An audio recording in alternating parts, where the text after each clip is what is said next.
ሰላም ጣዕኒ ሃበልና ክቡራት ተኸታተልቲ ትግራይ ኒውስ ኔትወርክ ንለምውን ከም ትልሙድ ካብ ዝተፈላለዩ ፍልፍላት ዝሓርናዮም እዋናዊ ዝኾኑ ሃገራዊ ኣህጉራውን ዓለም ለኻውን ዜናታት ሒዝናልኩም ቀሪብና ኣለና። ዜናታትና ብቕልጡፍ ንኽበፅሕኩም ሳብስክራይብ ናብ ካልኦት ንኽባፅሑ ድማ ላይክ ሸር ምግባርኩም ኣይትረስዑ። ፈለማ ኣርእስተ ዜና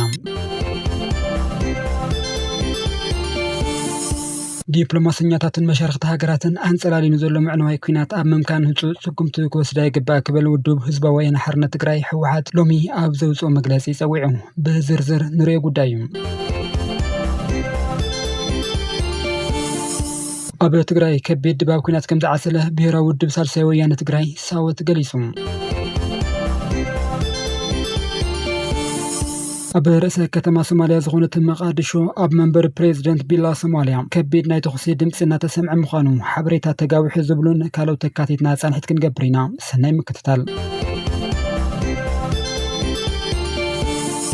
ዲፕሎማስኛታትን መሻርክቲ ሃገራትን ኣንጸላሊኑ ዘሎ ምዕነዋይ ኩናት ኣብ መምካን ህፁፅ ስጉምቲ ክወስዳ ይግባእ ክብል ውድብ ህዝባዊ ወያነ ሓርነት ትግራይ ህወሓት ፀዊዑ። እቲ ውድብ ነዚ ፀዊዐ ብሰንኪ ተግባራት መንግስቲ ኢትዮጵያ ኣብ ሓደጋ ወዲቑ ዘሎ ከይዲ ሰላምን የምዕብል ዘሎ ህልው ኩነታት ኢሉ እውን ኣንጸላሊ ዘሎ ምዕነዋይ ኩናት ኣብ ምትራፍ ዳግም ናብ ዲፕሎማስኛታት መሻርክቲ ሃገራትን ማሕበረሰብ ዓለምን ኣብ ዘቕረቦ ፃውዒት እዩ። ማሕበረሰብ ዓለም ኣብ ኢትዮጵያ ሰላም፣ ፍትሒ፣ ምርግጋእ ንኽረጋገፅ ዝገብሮ ዘሎ ደገፍ ልዑል ንኣዳ ከም ዘለዎ ዘረጋገፀ ውድብ ህዝባዊ ወያነ ሓርነት ትግራይ ህወሓት ከም ቀንዲ ፈራሚ ስምምዕ ፕሪቶርያ መጠን ድማ ነቲ ስምምዕ ብምሉእን ብእሙንን ንምትግባር ዘለዎ ድልውነትን ንሰላም ዘለዎ ዘይንቕነቕ ጽኑዕ ቅዋምን ዳግም ኣረጋጊጹ እዩ። ይኹን እምበር ኣብ ባይታ ዘሎ ኩነታት እናተበላሸወ ምምፅኡ መንግስቲ ኢትዮጵያ ንስምምዕ ፕሪቶርያ ብተደጋጋሚ ብምትሓስ ንኸይዲ ሰላም ኣብ ሓደጋ ኣውዲቕዎ ከም ዝርከብን ብፍላይ ካብ ቀረባ እዋን ናብዚ ዝረአ ዘሎ ምዕባለታት ነቲ ብፃዕሪ ዝተረኽበ ጅማሮ ሰላም ኣብ ሓደጋ ብምታው ኣብ ከቢድ ስክፍታ ኣእትይዎ ኢሉ ንማሕበረሰብ ዓለም ኣብ ዘቕረቦ ሓጋዚ መዘከርታ መንግስቲ ፌደራል ንስምምዕ ምቁራፅ ተፀባእቶት ኮቻ ንምድኻምን ኣብ መወዳእታ ድማ ንምፍራስ ከም ዝወሰነ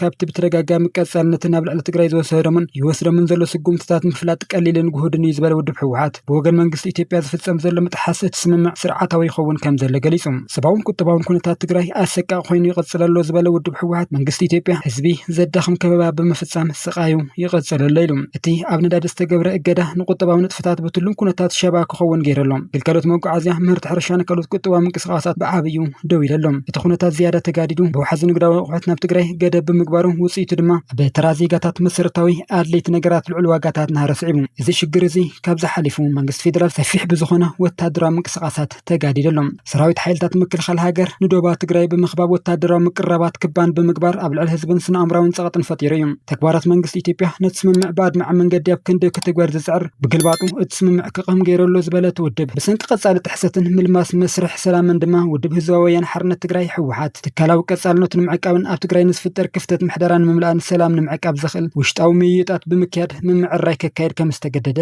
ገሊጸሎም። ኣብ ትግብራ ስምምዕ ምቁራፅ ተፀባእቶታት ዘጋጥም ዕንቅፋት ምፍታሕ ዝዓለመ ትርጉም ዘለዎ ፖለቲካዊ ዘተ ክጅመር ብቐጻልነትን ተደጋጋሚ ፃውዒት ከም ዘቕረበ ዝገለጸ ውድብ ህወሓት ንፖለቲካዊ ዝርብ ዘሎ ተወፋይነት ደጋጊሙ እንትገለጸ እውን ንፃውዒትን ፃዕርን ትግራይ ብምንጻግ መንግስቲ ፌደራል ኣብ መስርሕ ሰላም ዘሎ እምነት ዘዳኽም በይናዊ ስጉምትታት ይወስድ ኣሎ ክብል ሓቢሩ። እዞም ተግባራት መንግስቲ ኢትዮጵያ ንቐንዲ ድንጋጌታት ስምምዕ ፕሪቶርያ ዝጥሓሱ ኮይኖም ብቕልጡፍን ሃናፅን ኣገባብ እንተዘይተታሒዞም ድማ ዳግማይ ቁልዕ ምዕነዋይ ግጭት ናይ ምውላዕ ሓደጋ ኣለዎም ክብል ህወሓት ገሊጸሎም። ካልእ እቲ ውድብ ዘልዕሎ ነጥቢ መንግስቲ ኢትዮጵያ ዝፍጽሞ ዘሎ ዘይቕቡልን ኮነ ኢልካ ምድንጓይን ምምላስ ተመዛበልትን ዝምልከት እዩ። ፀገም ተመዛበልቲ እናኸፈየ ይኸይደሉ ካልእ ክራማት እናቐረበ ምስ ምምፅኡ ድማ ነቲ ክሳብ ዛጊድ ክፃወርዎ ዘይከኣለ ኩነታት መነባብሮም ክገድድ ከም ዝኽእል ጉሁድ እዩ። ብሰንኪ ዓንቃት ፀረ ሰላም ተግባራት መንግስቲ ኢትዮጵያ ሕዚ እውን ሚልዮናት ኣብ ኣዝዩ ሕሰም ዝተመልኦ ስቃይ ዝበዝሖ ንምንባር ኣብ ዘይከኣል ግዜያዊ ምዕቆብ ዝርከቡ ተመዛበልቲ ናብ መረበቶም ክምለሱ ይከኣሉን ዝበለት ውድብ መንግስቲ ፌደራልን ኣብ ምዕራብ ትግራይ ዝርከቡ መሻርክቱን ተመዛበልቲ ናብ መነባብሮም ሕርሾምን ከይምለሱ ቆሪፆም ከም ዘለውን እናተጋሃደ መፅኡ እዩ።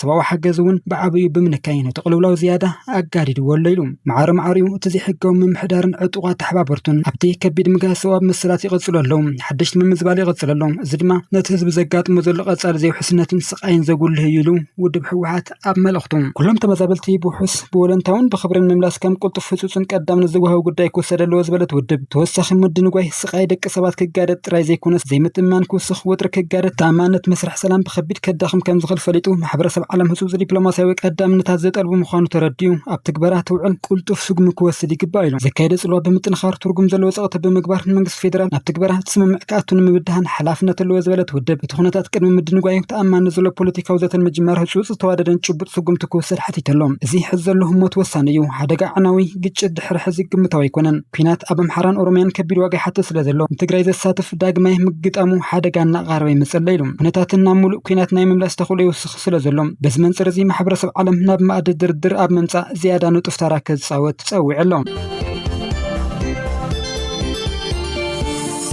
أب تجري كبيد دباب كينات كم زعسل بهرا ودب سالساي ويانا تجري ساوت جالسهم زي استجلس أبون برساوت أي تخن في حدش لومي وأنا وزعوا مسيرة بمقبار أبزهب وجازيتا مجلسين تمجلسي أب تجري أبزحلف شوعات ورحن العلين دباب كينات كم زعسل دهر محبر أبزحزوان دما تدباب ناب كندز في التحنة تجادة كم زخون حبيرهم زحزوان 400 وجزات مريت تجري بيستفلا لعطوقات كم استورها كم عصر تحمش 170 هزبي كم استسددن استفنا قلن ببورح وباش حصوصر مناسي يسددوا كم زلون كانوا سجماتن جالسهم نزم سجمات مفتاح سالساي ويانا تجري بترجاجامي بهراو زاتا ككايد ساوعد كم زغرمن حزون كلهم حيلتات بهراوي زاتا ككايدي قبايلهم ساوت زحلف شوعات عماوتي بسلامه من قدي بهراوي قالسنا كايده كم سنحن ابز حزوان زقاطمو ايكونومياو صقمت مفتاح بفله دياسبورا حيل نواتاون ገንዘባውን ደጋፍኩ ገብርሉ ጻውዒት አቅሪቦም እተወድ ብሎሚ ኣብዛው መግለጺ መስውድ ነጽነት ትግራይ ፈጢሮም ወዝነው ግንባር ሕዝውን ተቋሪጽ ይልሎም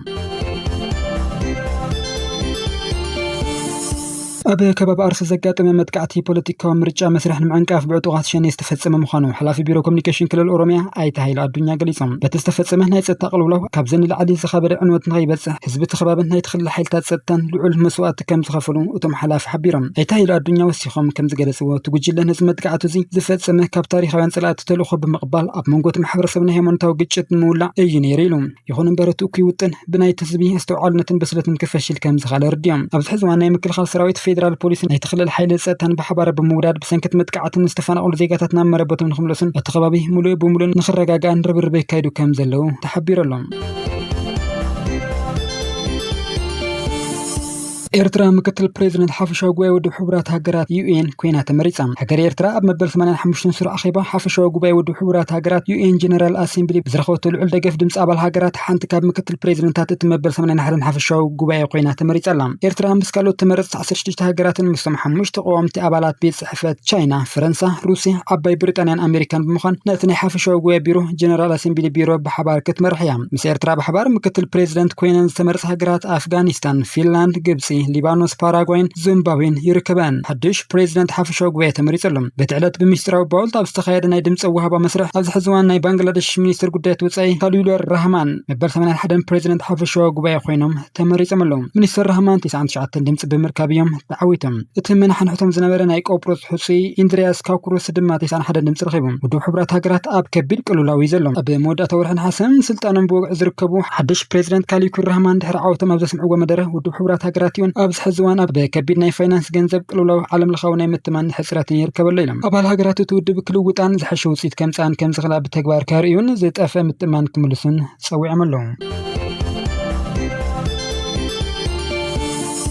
أب رئيس كتما سوماليا مقعدشوا بمنبر بريزيدنت بلا سوماليا كبابتات كبير ناي تخص دمس ناد سمع مخانو حبريتا تقاويهم زي هند بتاو تخص استولع مخنياته بنصر كوانت زي تفلت التخبابي بحيل تات تخبيبو كم زلوه كابت زوز حبريتا ملخت زي وانا كتما هاجر تخفيت زلو ناي تخفلو وط سوماليا مس هاجرو مرصا مسرح تحيزو اب ازي كبير بوليتيكا وطرن مسحبنا بتركول وان زغاطم مخانو نصطات زبا زياده اسكا غيرولو بتستخفت تخصي ابل على السبن نبرت زلصح عنوت مفلات مسرح مصراي كايدلهم اذا فصمازي ننهي بيت منقسط محسن هزبي مقادشون أبشغل الزودة حدش معبالة خوينو تامزقي بلهم